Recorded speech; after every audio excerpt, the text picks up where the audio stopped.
and this is a very hard lesson I learned. So be careful in how you spend your time. So we always going to get a very rewarding feeling from being busy. And this can be like, answering emails, taking phone calls, doing marketing.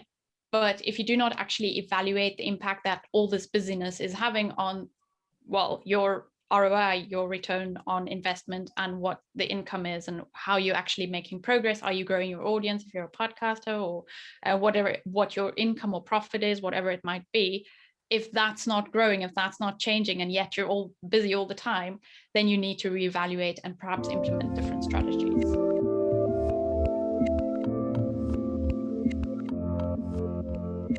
Hey everyone, this is Devin Miller here with another episode of the Inventive Journey. I'm your host, Devin Miller, the serial entrepreneur that's grown several startups into 7- and 8-figure businesses, as well as the CEO and founder of Miller IP Law, where we help startups and small businesses with their patents and trademarks. If you ever need help with yours, just go to strategymeeting.com, grab some time with us to chat. Now, today we have another great guest on the podcast, Catharina Joubert, or however, as close as I can get to saying it. Catharina, she grew up in South Africa, dropped out of high school, and instead completed her examinations to get the degree. Left home at 17, went to Japan for a while, which is a fun age to go and explore the world. Went back home, went to university for a while, got a degree in music and sound production, and also did some study of languages. Went to France, did some English teaching, had a family tragedy, came back home, taught some English, taught some music, excuse me. And then moved back to UK, wanted to do something else. So signed up to do teaching Teach First leadership program in some of the rougher schools in the UK. Got some great experience, but it was also, I'm sure, a very stressful thing. So decided to move on from teaching and move over to what she's doing now, which is more of a multimedia company, and also does writes and produces podcasts. So with that much as introduction, welcome on the podcast, Catharina. Thank you for that great introduction. You basically covered everything, but I'll try and expand on some points. Absolutely. So I gave, as you said, I gave kind of the 30-second overview of your journey, which is condensing a much longer journey into a much shorter amount of time. So let's go back a little bit. Tell us a little bit about growing up in South Africa and testing out of school and moving to Japan. So kind of tell us how all the journey got started. Okay, yes, that's actually like where, if I look at where I'm at now, it all goes back to that stage. And of course, you don't actually realize it at the time.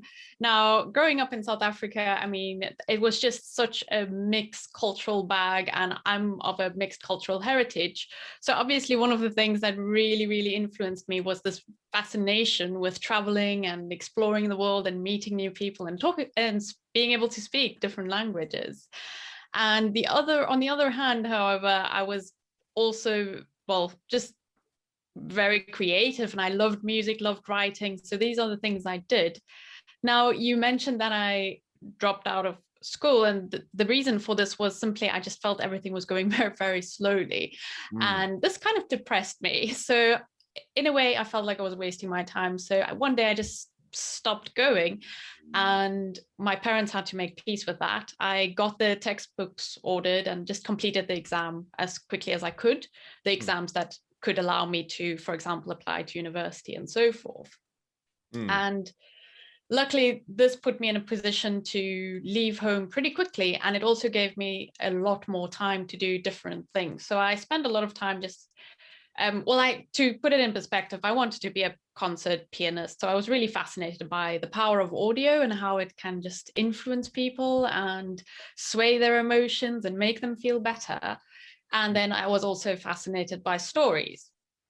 So I did a couple of other cultural activities which allowed me to go to Japan. There was a very rare opportunity that opened up, and it was more through people I met. So I took it immediately, but I was still a teenager. I was 17, and my parents eventually asked me to come back and actually go to university. So I did that. So one question, why, before you get back to university, so you went to Japan for a period of time. Did you just go on your own? Did you have a plan? What did you do while you were in Japan? Or kind of, that seems like a bit of a cultural jump, and also just a different direction to go in. So what did you do there, and how did you figure out, or figure out how to make your way there? So at the time, I can't actually remember how I got into it, but I was playing Ego or Go, which is the oldest strategy game. And it was invented like, I don't know how many years ago. Basically, it's kind of like chess, but it's a lot simpler, yet a lot more complicated. For example, they were only able to develop a computer program to beat professional Go player like a couple of years ago. That's how complicated the game is. So that's what I did, or spent a lot of time on. And I met what they call a sensei, like a teacher. And because of the situation, I was one of the few South Africans, and especially being a female South African. So they just said, well, come to Japan and study the game. And I said, why not? But yeah, so it was a very rare opportunity, and I did just go by myself. And I probably, from that point onwards, I've just been a bit of a nomad. I have not been able to stay in one place for too long. So you just said, okay, it sounds like a fun opportunity. I've got my testing done with school. I'll go in Japan, have an adventure, and do that for a while. So you do that, and then I think you said it was you studied Go. Now, one question or follow up on that. Was playing Go enough to support yourself? Did you work there? Did your family support you? Or kind of, how did you, while you're in Japan, not being at home anymore, how did you kind of be able to pay for your life expenses? So obviously all of the expenses, they sorted out some accommodation for me. I didn't have to work or anything. I couldn't, because for that I would have had to have a work visa, and I was still like a teenager, so it just wasn't going to work out. So, and because they also gave me actually I could attend the school for free where I was studying. So it was kind of like a bursary. And then my parents just supplemented what I needed otherwise. Yeah. Well, sounds like a fun and exciting experience. And so you did that. And how long were you in Japan for? I was meant to stay roughly a year, but then of course there was the question of university, which starts in January in South Africa. So I had to cut my time short there. So now you come back to South Africa, say, okay, I'm going to study in university. So what did you decide to study? Kind of how did you decide what you're going to study, and what direction did you go from there? Yes, well, very good question, because I was very certain about what I wanted to study, and that was music.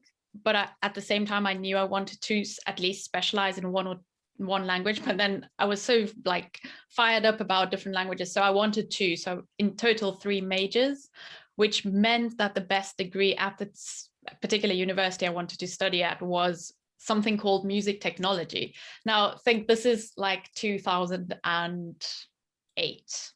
And back then, podcasts haven't really started. And what music technology basically meant was you were going to go into sound production. You were going to do something to do with the technical side of sound. And this didn't interest me at all, even though fast forward to today, this is what my company is basically based on. But yes, so at the time I didn't know. I just thought, well, I could do loads of different things, and that's what I've always been doing. So that's why I decided to study that.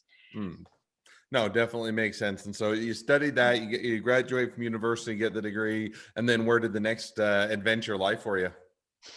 So obviously the traveling bug had bit me by this time. So I was just like, okay, I need to get to a new country, or that sounds a bit strange, but yes, that was the idea. And because I studied French at the time, I did my postgrad in French literature. All the while, I wasn't entirely sure what the career idea was going to be. All I was thinking about was just going to as many different places as possible. So it allowed me to go to France. So there I got a post as an English teacher.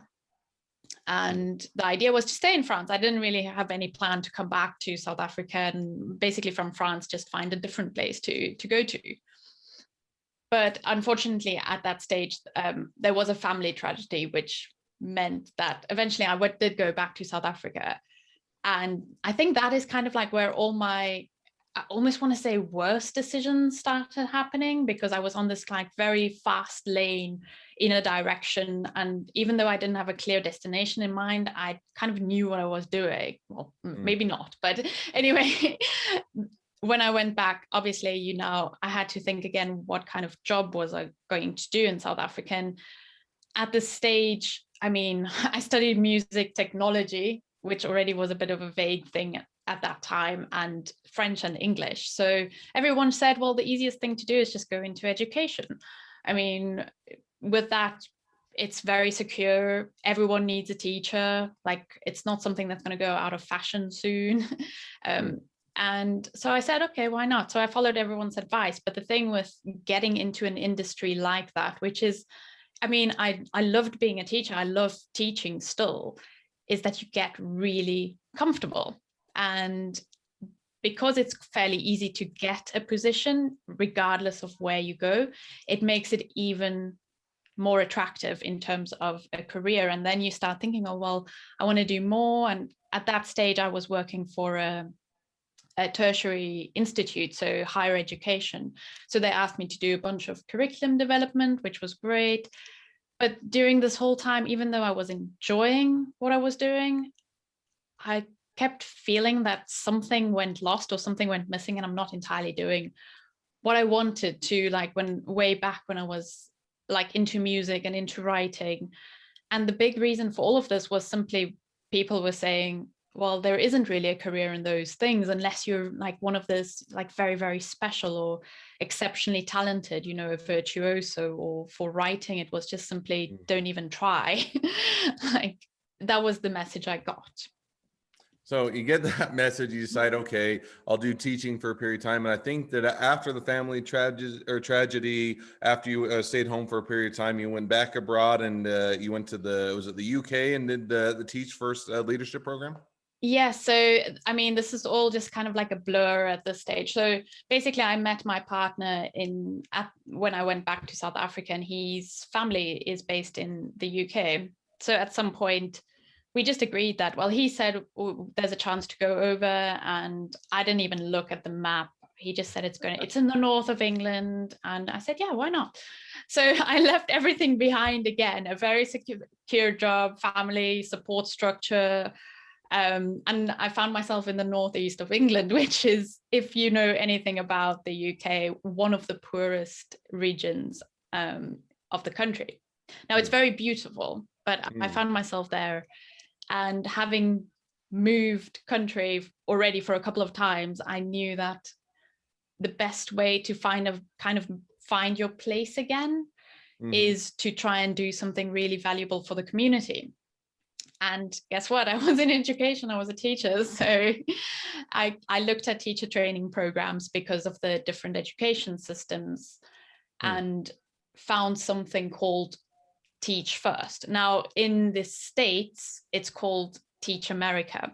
And basically the principle for this is it's a leadership development program where they take top graduates and they put them in, without any prior training, they put them in like really tough schools and in normally very poor regions, so that just automatically, because they haven't had no training, they've had no background, they can just like really develop the students.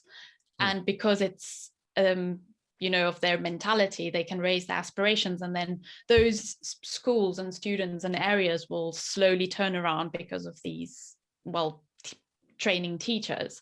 So that's what I did in the UK. And yes, that was great in a way, in the sense that I mean, it really developed me as a person, and I got to, I hope, have a positive impact on quite a few students and mean something to them in what I taught them, but also in being kind of a support structure for them. But at the same time, it was grueling. It was absolutely like, I did not have a life at all outside of that. It was like, yeah, very, very tough. So now you do that for, and sounds like it was rewarding and also stressful and tough and kind of everything rolled into one. Now, what made you kind of decide, okay, I've done this for a period of time, while it's rewarding, I want to do something else, kind of go in a different direction? And how did you decide what direction to even take? Yes. So strangely enough, at the same time, because I was in this new country, so the other side of what I was doing, I was actually a music journalist. So all along, I've always been writing, always been into music and so forth. So I was doing that at the same time, living this dual life. And I also had a blog to explore and kind of let the world know about this really beautiful region with all these ideas and potential, but very few people knew about it. So based off of that, I just simply decided the interesting story was, it was right at the first day of term, a new year, academic year, I walked into the headmaster's office and handed in my resignation and just said, well, if I don't do it now, I'm never going to do it. So I did it. I'm freaked out for a couple of months and just thought, well, I'm going to start a podcast. There's no podcast in this area celebrating the space, the people, and I'm just going to start one. I did not put a lot of thought into it, even though I did. I just, like, in terms of podcasting and businesses surrounding podcasters and like multimedia production, I didn't think about that. I just wanted to do a podcast. And that's what I did. And then I started Regeneration Studio, which strangely enough was not the best name, but I was normally, when like, I'm literally like that. You send me in a direction, I just go. So yeah, and that's so now, how what was Regeneration for the podcast? What was the original idea, or what did you want to kind of focus it on? What was the motivation kind of as to where you put the podcast focus on? Yes, so because Teach First, they allow us to do lots of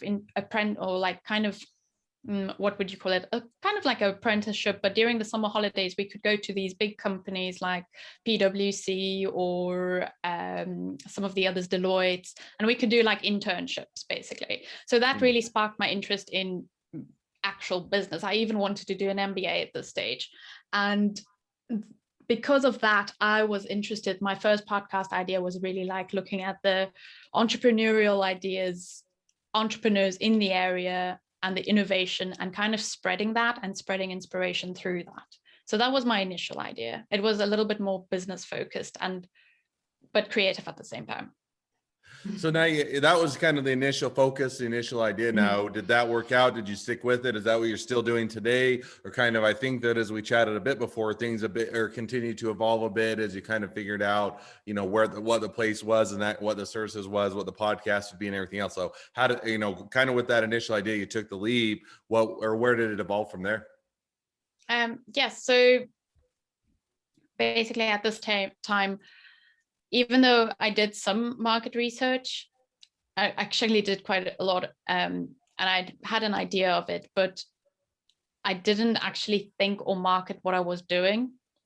And because of that, there's loads of reasons why I didn't actually spread the word. I mean, one of the reasons is that it was last year that I launched, so something called COVID-19 happened. But anyway,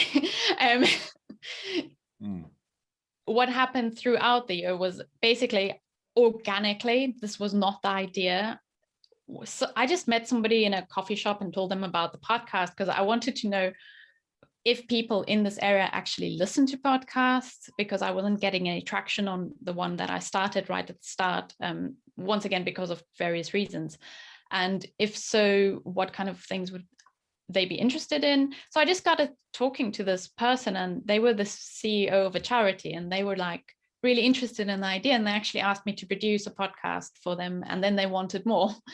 And that's how my current multimedia production company started, because I suddenly realized that I've always loved writing and creating content about other people. And what really drove me was not a superficial picture. I really wanted to drive into the soul of a business, or the soul of what mattered to people, and capture that.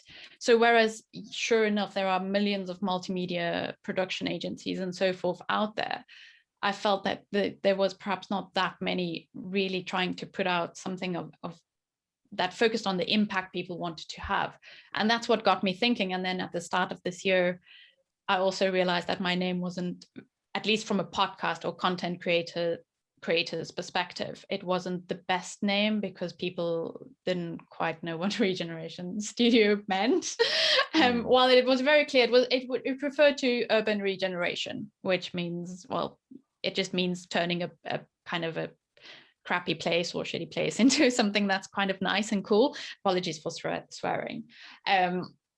So that was very clear to me, but to be honest, anyone, like if you just spoke to them, they wouldn't know that necessarily unless they're an architect. So yes, so I decided to really look at my audience as well, because I realized that as much as I wanted to have an impact on the people around me, they're not necessarily podcast listeners, and I couldn't take that approach and just think because it's about their area that they're going to be interested in it. And even more so, people outside of the area weren't necessarily interested in the area either. So I had to find a different angle, and my angle was to look at who can I actually speak to, and that's how Creators Abroad came about. Because I'm a creator abroad. No, and that name makes, or at least for me, makes sense and kind of resonates, and so definitely makes sense why I did the shift a bit. Now, as you did that, you shifted, you kind of gone through, been a bit of a nomad, gone to different countries, you've done a few different career paths, and now you're on with the current business you're at. Now, kind of saying, okay, we've figured out a bit of where, how you want to position the podcast, what you want to do is for media production, everything else. What does the next kind of 6 to 12 months look like for you? Okay, so I've actually now got like a product, like a proper thing that I developed, and I developed it around the idea that I want, because I looked at loads of other podcast production agencies, and the exciting part for me is, okay, so I am literally the first podcast exclusive production agency or audio marketing agency in this area in the Northeast. So I'm basically, for the next 6 months, I'm just need to contact as many people as possible and put this in front of them. And also more specifically, part of my target audience, if you like, would be the people who would eventually be attracted to the podcast. So actual creators abroad, because I'd be able to really, like, that's one of the company values I decided off the start, is that it's really a celebration of diversity. So it's people who want that cultural understanding and interaction. So that's my other side. So people around here who don't have anyone else to turn to, and then creators abroad. So that's what it looks like for me. And then I've got another thing in the works, which has got to do with language instruction. By the way, that's what I did. I was a French and English language teacher. So I've got let me just say an original idea for teaching languages, but that's coming later on. Well, sounds like a lot of fun opportunities are coming up in the future. So definitely excited to stay tuned and see where things going. So yes. Well, as we wrap towards the end of the podcast, I always have 2 questions that I ask. So we'll go ahead and jump to those now. So the first question I always ask is, along your journey, what was the worst business decision you ever made, and what did you learn from it? I thought about this, and there are so many bad decisions that I made. But the worst one would probably be not paying enough attention to marketing. And I know that time is limited, and in my case, not all of us feel very comfortable with selling ourselves, with telling people what we do. But the fact of the matter is, if you start a business or if you have a service and you really believe in it, for example, if I were to use an analogy or a different kind of business, so something that would really change people's lives completely. Say you can cure people who are, is it short-sighted? Like if you had this magical cure for people, and it doesn't have to be laser operation for their eyes, would you just keep it to yourself because you're too scared to sell this kind of invention that you've got? No, you would talk to people about it. You'll tell them about it. And it's the same with anything else that you do. You have to really believe in it. And I didn't. I didn't believe in it, and I didn't sell it. And because of that, for 1 year, I was like incognito. Okay, no, definitely makes sense, and good mistake to learn from and learn from. So now we'll jump to the second question, which is, if you're talking to somebody that's just getting into a startup or a small business, what'd be the one piece of advice you'd give them? So I am going to give two pieces of advice very briefly. And the first piece of advice is specifically for content creators. So someone who doesn't necessarily have a physical product that they're developing or want to sell. So the really tough thing about a business when you start out is that you have to get the word out there. Now, if you do not have a reputation to kind of get that kickstart from, it is really important to think carefully about your branding and how you're going to position yourself in the market. Because if people are not clear on what you're offering, so especially, like I said, for content creators, like if you have a podcast amongst a million others, then they're most likely just going to move along.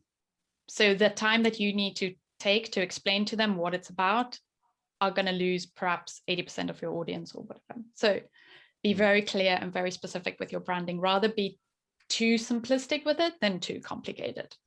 No, I like that. And I like that, oftentimes with branding, you try and convey so much information. You want to tell everybody all the cool things and all the different things and the reasons why they should pick you and everything else, which, there's always a lot of excitement, a lot of things that you are probably doing different, unique, but I like this simple approach that says, hey, or convey the information that they're going to need, what they're going to want to know, and, how you want them to perceive the brand, keep it simple. And that does more to help your brand than it does to overcomplicate it or to try and convey too much information at a given time. So I think that's great advice.